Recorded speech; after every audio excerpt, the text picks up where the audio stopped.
जयपुर से बड़ी खबर है। मुख्यमंत्री भजनलाल शर्मा प्रवासी राजस्थानी सम्मेलन के दौरान एनआरआर के प्रतिनिधियों और नामी उद्योगपतियों से 1-to-1 संवाद कर रहे हैं।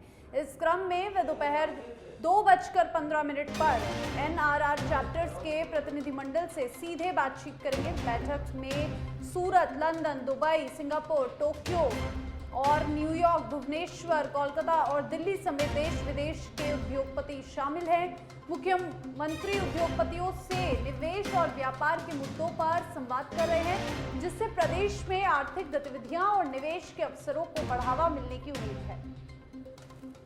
तो देखिए, सीएम भजनलाल शर्मा कर रहे हैं 1-to-1 संवाद उद्योगपतियों से और देश विदेश से आए प्रसिद्ध उद्योगपतियों से यहां पर सीएम भजनलाल शर्मा का 1-to-1 संवाद। मुख्यमंत्री भजनलाल शर्मा ने एनआरआर के उद्योगपतियों से सीधा 1-to-1 संवाद किया है। और देखिए, दोपहर 2 बजे करीबन एनआरआर चैप्टर्स के उद्योगपतियों से संवाद करने का कार्यक्रम और है। बैठक में सूरत, लंदन, तमाम देश विदेश से आए उद्योगपति सीएम से मिल रहे हैं।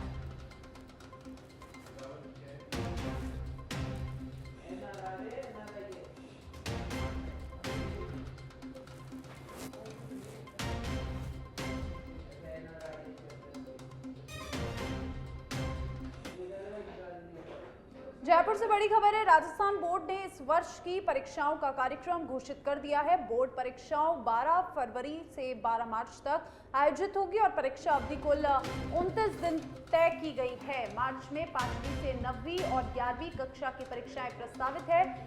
नया शिक्षा सत्र 1 अप्रैल से शुरू होगा, जिससे छात्रों को पढ़ाई के लिए 45 दिन का समय मिलेगा। इस बार मॉडल प्रश्न पत्रों में पहली बार रंगीन चित्रों का प्रयोग किया गया और 11 लाख छात्रों की सुविधा के लिए सभी विषयों के मॉडल पेपर जारी किए गए हैं।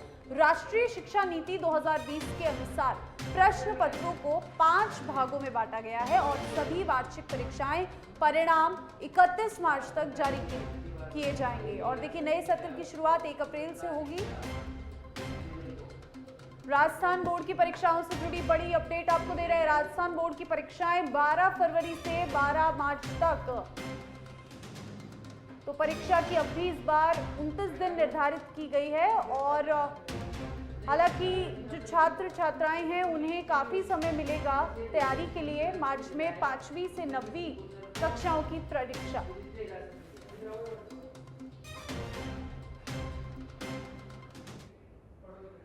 और चलिए अब आपको सीधा ले चलते हैं राज्यसभा, जहां पर राज्यसभा की कार्रवाई जारी है। संसद के शीतकालीन सत्र का आज 9वां दिन राज्यसभा की कार्रवाई शुरू। यहां पर संसद में आज कई मुद्दों पर चर्चा। 19 दिसंबर तक चलेगा शीतकालीन सत्र। All the power of such a court, including the power of punish the contempt of itself, ये भी पावर संविधान ही तो दे रहा है। और हमने जो जवाब दिया उसमें माननीय सदस्य को बताया है कि कंटेम्प्ट ऑफ कोर्ट के जो मामले हैं, in case of contempt other than the contempt referred to in rule 2, the court में take action number 1 suo motu, number 2 on petition made by attorney general और सॉलिसिटर जनरल, और C on a petitions made by any person and in the case of criminal contempt with the consent in writing of the attorney general और solicitor general। ये जो संविधान में प्रावधान है उसके अनुसार जवाब दिया। और न्यायपालिका स्वतंत्र है इसके लिए एक्शन लेने के लिए, कार्यपालिका को इस समय कुछ नहीं करना जी। Thank you. सस्पेंड कर दिया। Second supplementary Shri Ramjilal Suman ji. सभापति जी, ये तो मंत्री जी ने ज्ञान दे दिया, इस ज्ञान की तो हमें थोड़ी बहुत जानकारी थी। असल सवाल ये है सभापति जी कि सरकार को स्वतः संज्ञान लेकर के उसमें रासुका की कार्रवाई करनी चाहिए थी। सभापति महोदय, मैं जानना ये चाहता हूं कि ये जो अधिवक्ता है, न सिर्फ इन्होंने अपमानित किया मुख्य न्यायाधीश को, बल्कि स्थिति है सभापति जी के जो यूट्यूबर्स थे और सोशल मीडिया पर भी घृणित प्रचार किया गया मुख्य न्यायाधीश के खिलाफ। एक अजीत भारती नाम के सज्जन हैं और कोई कौशले राय है, इनके जो ट्यूबर्स हैं उस पर भी अभद्र टिप्पणियां मुख्य न्यायाधीश की प्रतिष्ठा गरिमा के खिलाफ की गई। मैं जानना यह चाहूंगा कि इन्हीं के चेले सही सही मानो सही। सभापति महोदय, मैं जानना चाहता हूँ कि ये सोशल मीडिया पर लगातार देश के मुख्य न्यायाधीश के खिलाफ अनवरत एक आंदोलन चलता रहा, उनके अपमान का सरकार ने संज्ञान क्यों नहीं लिया? उनके खिलाफ आपने क्या कार्रवाई की? सर, मेरा आरोप है कि इस तरह के तत्वों को सरकार जानबूझकर बचाने की कोशिश कर रही है।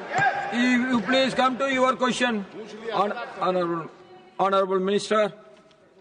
आदरणीय सभापति जी, सेकंड पार्ट में तो इन्होंने कोई क्वेश्चन नहीं पूछा।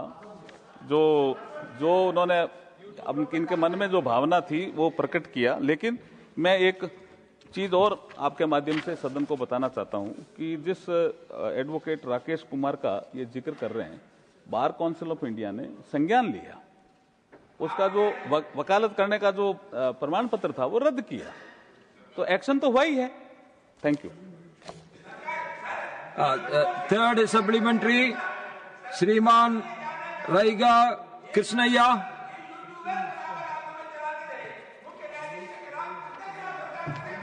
रईगा Krishnaiah. Respected Chairman, the judiciary is a highly very big pillar of the democracy. In the same way, he is having confidence and faith of the society. The system of appointment of higher judiciary, is there any proposal to change? Earlier, 10-15 years back, there was a proposal, judicial commission in the place of collegium. Is there any proposal to change the system of higher judiciary appointments? Please, honorable minister. आदरणीय सभापति जी, ये प्रश्न इस प्रश्न से संबंधित नहीं है। ये higher judiciary means high court और जो सुप्रीम कोर्ट में जो कॉलेजियम सिस्टम है उससे संबंधित है। इसका कई बार जवाब सदन में दिया जा चुका है। अगर कोई स्पेसिफिक बात है तो फिर भी चर्चा करके इनसे बात करके इनको उत्तर मैं व्यक्तिगत रूप से भेज सकता हूं आपके माध्यम से। Thank you. Fourth supplementary, doctor M Dhanabal. कि भारत के दुश्मनों के लिए मां भारती अपनी चंडी की तरह खड़ी है और शस्त्र के साथ खड़ी है, यह भी बात हम सबको ध्यान रखना। यह मंत्र इतना कारगर सिद्ध हुआ कि ब्रिटिशर्स ने इस गीत को बैन।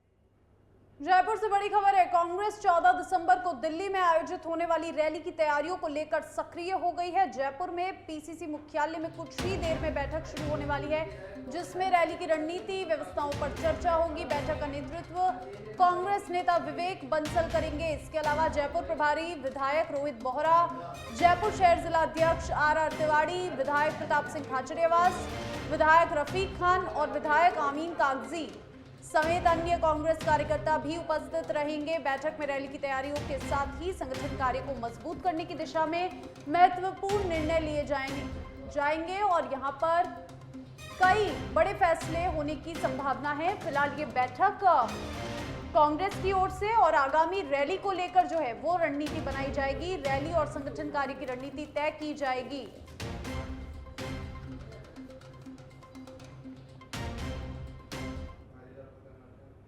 मंडावा में 9 दिसंबर से आयुष मंत्रालय के तहत महाराव शेखाजी क्षेत्रीय आयुर्वेद अनुसंधान संस्थान जयपुर द्वारा 5 दिवसीय निःशुल्क आयुर्वेदिक चिकित्सा शिविर महाजन पंचायत भवन में प्रारंभ हुआ। पहले दिन सैकड़ों लोगों ने शिविर में शामिल होकर जोड़ों का दर्द, पाइल्स, सर्दी जुकाम, बीपी, शुगर सहित अन्य रोगों की जांच कराई और निःशुल्क आयुर्वेदिक औषधियां प्राप्त की। शिविर का संचालन सहायक निदेशक डॉक्टर बी.आर. मीणा, मुख्य अन्वेषक डॉक्टर किशोर गवली और सह मुख्य अन्वेषक डॉक्टर सुहास चौधरी के नेतृत्व में किया गया। विशेषज्ञ चिकित्सक रजनी निवाद और डॉक्टर कविता शर्मा ने आयुर्वेद आधारित आहार, जीवन शैली और रोकथाम की जानकारी दी। साथ ही नशे से दूर रहने और समय समय पर उपचार व परहेज का संदेश दिया।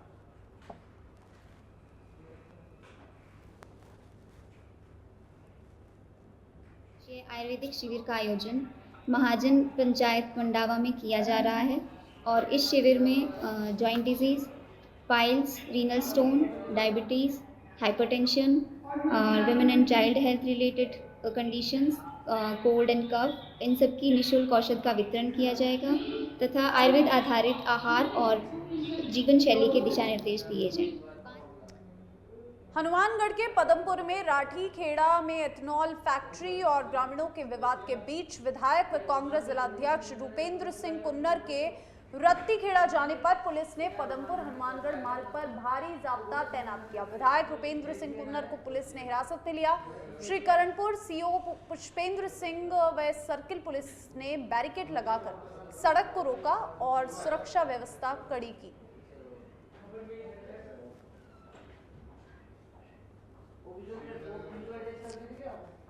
तो देखिए, विधायक रूपेंद्र सिंह कुन्नर को पुलिस ने हिरासत में लिया है और बैरिकेड लगाकर सड़क यहां पर बंद की गई है। पुलिस द्वारा सुरक्षा के पूरे इंतजाम।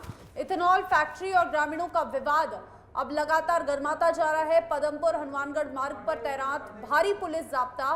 विधायक रूपेंद्र सिंह कुन्नर यहां पर पहुंचने वाले थे, लेकिन उससे पहले ही पुलिस ने बैरिकेडिंग करके उन्हें रोका और अब लगातार इथेनॉल फैक्ट्री के विवाद को लेकर ग्रामीणों में जो विरोध है वो दिखाई दे रहा है। और देखिए, ज्यादा जानकारी के लिए हमारे संवाददाता राजकुमार फोन लाइन पर जुड़ गए हैं। राजकुमार, विधायक उपेंद्र यहां पर पहुंच रहे थे, लेकिन फिलहाल पुलिस ने उन्हें बैरिकेडिंग से रोक दिया है। क्या कुछ ताजा अपडेट? बिल्कुल गुनगुन, मैं आपको बता दूं, हनुमानगढ़ जिले के जो राठी खेड़ा के अंदर पिछले 2-3 दिनों से जो घटनाक्रम बना हुआ था, किसानों और ग्रामीणों और पुलिस के बीच जो कल जो लाठीचार्ज का मामला हुआ था, उसको लेकर कांग्रेस पार्टी ने एक कॉल दिया था कि उसके जो भी विधायक हैं वो राठी खेड़ा पहुंचेंगे, जिसको लेकर श्री करणपुर के विधायक और कांग्रेस के जिला अध्यक्ष रूपेंद्र सिंह कुन्नर, जो कि आज पदमपुर से जो है राठी खेड़ा हनुमानगढ़ की तरफ जो है वो रवाना हो रहे थे, जिसको रोकने के लिए श्री करणपुर सर्किल का भारी पुलिस जाब्ता पदमपुर हनुमानगढ़ मार्ग पर तैनात किया गया और गमुड़वाड़ी के पास विधायक रूपेंद्र सिंह कुन्नर को है वो उनके समर्थकों के साथ है रोकने का प्रयास किया गया था। कई बार गहमा गहमी का माहौल भी देखने को मिला, बैरिकेड्स भी टूटे और विधायक है जिसको लेकर पैदल ही रवाना हो गए और उसके बाद फिर एक बार आगे है वो नाका लगाकर है वो विधायक से समझाइश की गई, मगर उसके बावजूद भी वो नहीं माने और वो अपनी मांग पर अड़े रहे और उसके बाद बीनवाला के पास विधायक रूपेंद्र सिंह कुन्नर को है पुलिस ने उनके समर्थकों के साथ फिलहाल हिरासत में लिया है। जी शुक्रिया आपका तमाम जानकारी के लिए।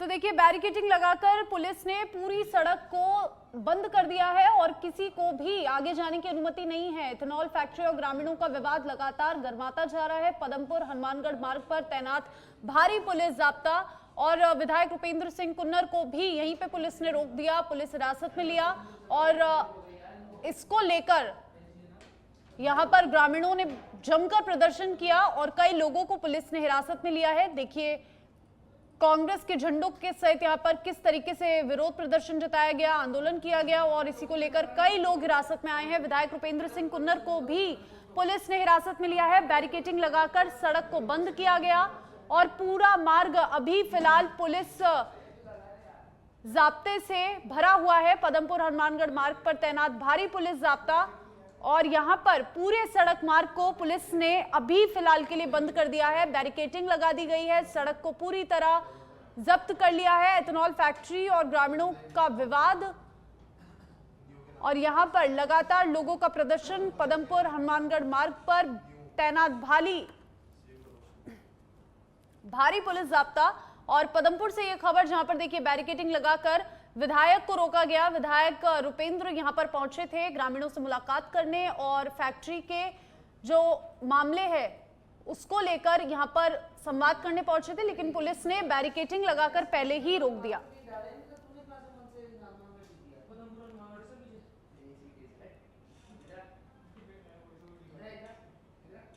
और विधायक रूपेंद्र को फिलहाल हिरासत में ले लिया गया है। पुलिस ने पूरे सड़क मार्ग को फिलहाल के लिए बंद कर दिया है। विधायक रूपेंद्र सिंह कुन्नर को पुलिस ने हिरासत में लिया। श्रीगंगानगर पदमपुर से यह खबर जहां पर देखिए बैरिकेडिंग लगाकर सड़क को बंद किया गया।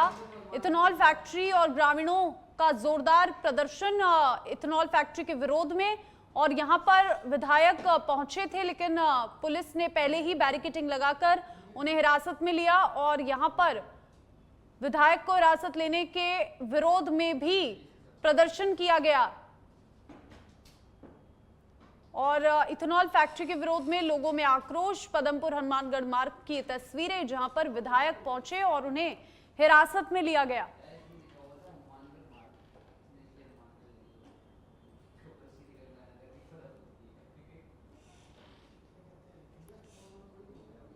और देखिए, ग्रामीणों का विरोध जो है इथेनॉल फैक्ट्री के खिलाफ वो लगातार गर्माता जा रहा है। विधायक रुपेंद्र सिंह कुन्नर यहां पर घटनास्थल पर पहुंचे थे और यहीं पे सड़क मार्ग पे बैरिकेडिंग लगाकर पुलिस ने उन्हें रोका और अभी फिलहाल विधायक पुलिस हिरासत में है।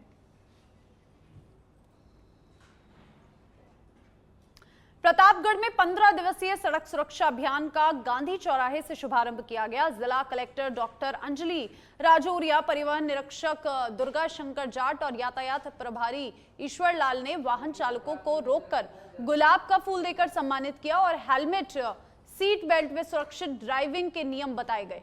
अभियान में जागरूकता कार्यशालाएं, रिफ्लेक्टर टेप लगवाना, बस बॉडी कोड और स्कूल वाहन नियमों की जानकारी शामिल होगी। पुलिस तेज गति, गलत दिशा, शराब पीकर ड्राइविंग और अंडर एज ड्राइविंग में निगरानी रखेगी। सार्वजनिक निर्माण विभाग खतरनाक मोड़ों पर सुधार करेगा, जबकि शिक्षा विभाग स्कूलों में पोस्टर, निबंध और स्लोगन प्रतियोगिताएं आयोजित करेगा। प्रशासन ने आमजन से सहयोग और नियमों का पालन करने की अपील की है।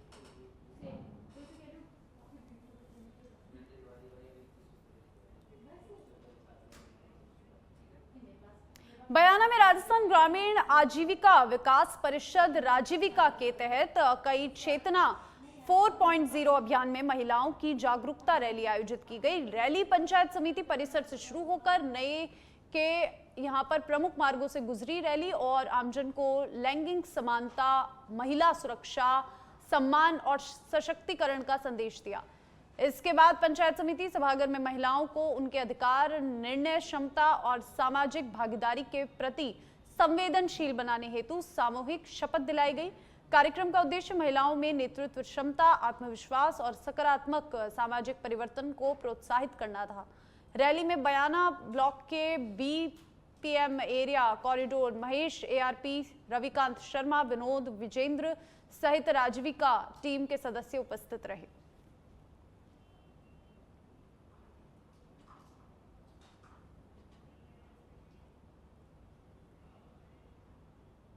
बयाना भरतपुर में दीनदयाल अंत्योदय राष्ट्रीय शहर आजीविका मिशन NULM के तहत रेहड़ी, ठेला, फुटपाथ और अन्य श्रमिक वर्ग को प्रधानमंत्री स्वनिधि यानी कि PMSVN निधि योजना का लाभ दिया जा रहा है। योजना में पात्र लाभार्थियों को 3 चरणों में कोलेटरल फ्री कार्यशील पूंजी ऋण प्रदान किया जाता है। पहली किस्त 15,000, दूसरी किस्त 25,000 और तीसरी 50,000 रुपए की। नगर पालिका बयाना की CO राजवाला ने बताया कि योजना का उद्देश्य शहरी गरीब पथ विक्रेताओं को आत्मनिर्भर बनाना और उनके व्यवसाय को पुनर्जीवित करना है। समय पर भुगतान करने पर लाभार्थियों को ब्याज, सब्सिडी और कैशबैक भी मिलता है।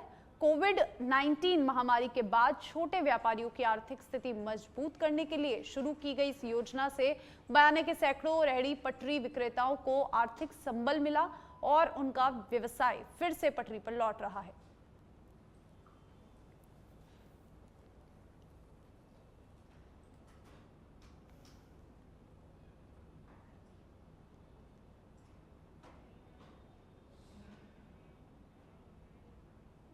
श्री माधोपुर में उपखंड अधिकारी अनिल कुमार ने रैन बसेरा और बस स्टैंड का औचक निरीक्षण किया। रैन बसेरे में गर्म पानी, हीटर, प्राथमिक उपचार किट, बिस्तर, रजाई, साफ सफाई, टॉयलेट और खाने की व्यवस्था चेक की गई। उन्होंने गर्म पानी, हीटर की नियमित व्यवस्था, मनोरंजन सुविधाएं, टॉयलेट की सफाई और रैन बसेरे के प्रचार हेतु बैनर लगा के निर्देश दिए। बस स्टैंड में यात्रियों के बैठने, बस घोषणा, साफ सफाई और पानी की व्यवस्था का निरीक्षण किया गया। पानी की व्यवस्था सुधारने, टंकी की सफाई और RO ठीक करवाने के निर्देश दिए गए। अन्य व्यवस्थाएं भी यहां पर जांची गई।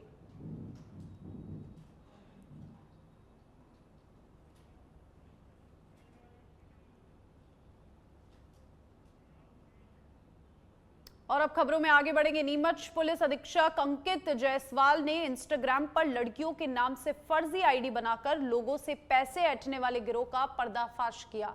24 घंटे के भीतर 2 आरोपियों को गिरफ्तार किया। जांच में सामने आया कि 7 दिसंबर को दोनों आरोपियों ने मनासा क्षेत्र के ग्राम बगड़िया जागीर के 18 वर्षीय मोहित पाटीदार को फर्जी आईडी और नकली पुलिस बनकर डराया, लगातार पैसे की मांग की, जिसके बाद दबाव में मोहित ने 8 दिसंबर को आत्महत्या कर ली। पुलिस ने आरोपियों से एक टाटा फॉक्स कार और 2 मोबाइल जब्त किए हैं। पंकज फर्जी आईडी बनाता, चैट करता और कैलाश धमकाकर पैसे ऐंठता था।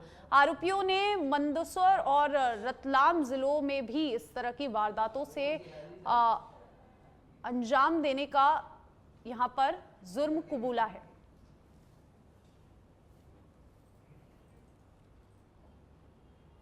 एक घटना मनासा थाना क्षेत्र में हुई थी, जिसमें बढ़िया जागीर नाम का एक गांव है, जहां पर एक मोहित नाम के युवक ने 18 वर्षीय युवक ने आत्महत्या करी थी फांसी लगाकर। उसमें जो बात सामने आई थी कि 2 युवक इनके यहाँ एक दिन पहले 7 तारीख को आए थे और इनको ब्लैकमेल करने का प्रयास कर रहे थे, जिसमें वो एक व्यक्ति अपने आप को पुलिसकर्मी बता रहा था। और जब इसकी गहनता से जांच की गई तो इसमें पता चला है जो मेन मास्टरमाइंड है पंकज धनकर, इसके द्वारा फर्जी इंस्टाग्राम आईडी बनाई जाती थी और इंस्टाग्राम आईडी के माध्यम से लड़कों से संपर्क करके उनके साथ में बातचीत करके उनको ब्लैकमेलिंग करने का काम करते थे। और पूर्व में भी इनके द्वारा इस प्रकार की हरकत की गई है। इसमें एसडीओपी मनासा और थाना प्रभारी मनासा द्वारा टीम को लीड करते हुए दोनों आरोपी